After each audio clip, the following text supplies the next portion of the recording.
गांव की सर्द रात थी। चारों तरफ सन्नाटा पसरा था। दूर कहीं उल्लू की आवाज सुनाई दे रही थी। बिजली फिर से चली गई थी और पूरा गांव अंधेरे में डूबा हुआ था।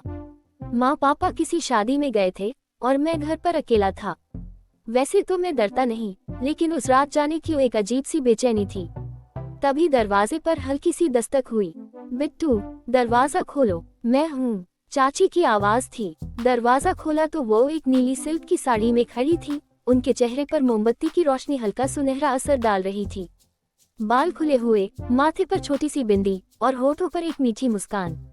तुम्हारे घर की लाइट चली गई ना? सोचा तुम अकेले होगे, डर तो नहीं लग रहा?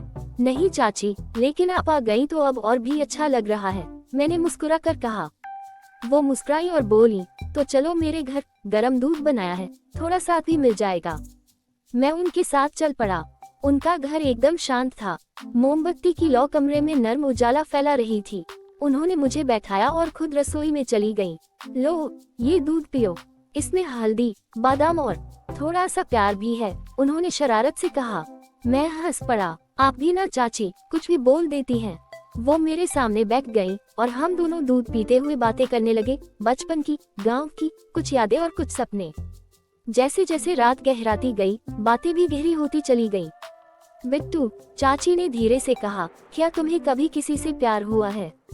मैं थोड़ी देर चुप रहा, फिर कहा, हुआ है, लेकिन वो समझ नहीं पाई।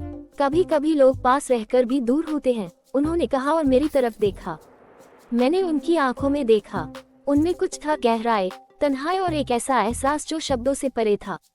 और आपको? मैंने पूछा। वो थोड़ी देर चुप रही, फिर धीरे से बोली, शादी के बाद बहुत कुछ बदल जाता है। कुछ चीजें सिर्फ दिल में रह जाती हैं, अधूरी। मैंने उनका हाथ थामा। वो कांप गया। शायद पहली बार किसी ने उन्हें यूं महसूस किया था। आप अकेली नहीं हैं, चाची, मैं हूँ आपके साथ। वो कुछ नहीं बोली, बस मेरी ओर देखती रही। वो नजरें, वो खामोशी, एक पूरा इजहार था। धीरे धीरे उन्होंने सिर मेरे कंधे पर रख दिया। मैं उनके पास था, बहुत पास। कोई शब्द नहीं थे, कोई शोर नहीं, बस दो धड़कनों की आवाज। उस रात मैंने चाची को एक नई नजरों से देखा। वो सिर्फ एक रिश्तेदार नहीं थी, वो एक औरत थी जिनके दिल में भी जज्बात थे, चाहत थी और अधूरी ख्वाहिशें। हमने कोई सीमा पार नहीं की, लेकिन वो पास रहना, वो स्पर्श, वो नजदीकी, सब कुछ जैसे रूह को छू गया। सुबह की हल्की किरणें कमरे में आ चुकी थी।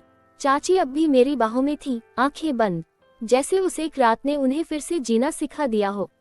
बिट्टू, उन्होंने आंखें खोली, ये रात मैं कभी नहीं भूलूंगी, मैंने मुस्कुरा कर कहा, और मैं भी नहीं। उस रात के बाद सब कुछ वैसे ही था, और फिर भी बिल्कुल अलग।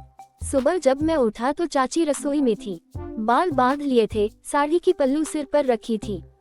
वो वही थी, पर अब उनके चेहरे पर एक अलग सी रोशनी थी, जैसे किसी ने उन्हें फिर से जीना सिखाया हो। नींद ठीक से आए? उन्होंने बिना मेरी ओर देखे पूछा। हाँ, मैंने कहा, लेकिन अब आपकी आदत सी लग गई है।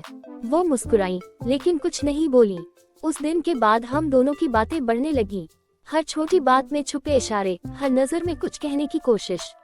मैं हर दिन उनके घर जाने लगा, कभी कोई बहाना, कभी बस यूं ही।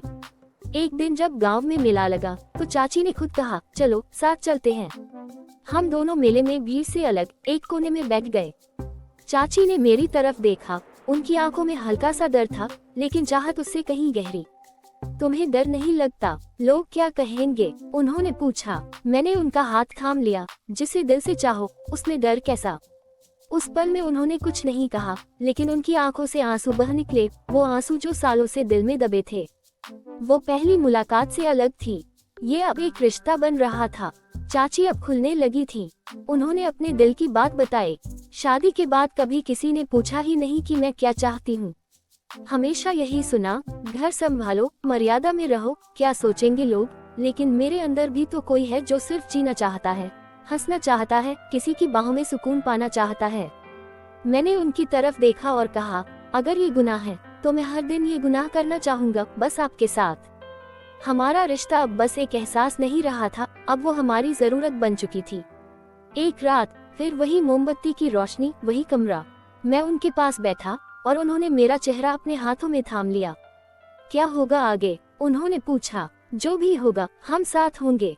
उस रात उन्होंने मेरी बाहों में खुद को पूरी तरह सौंप दिया, बिना किसी डर के, बिना किसी पछतावे के। वो पल जैसे वक्त की कैद से बाहर था। उनके होठों पर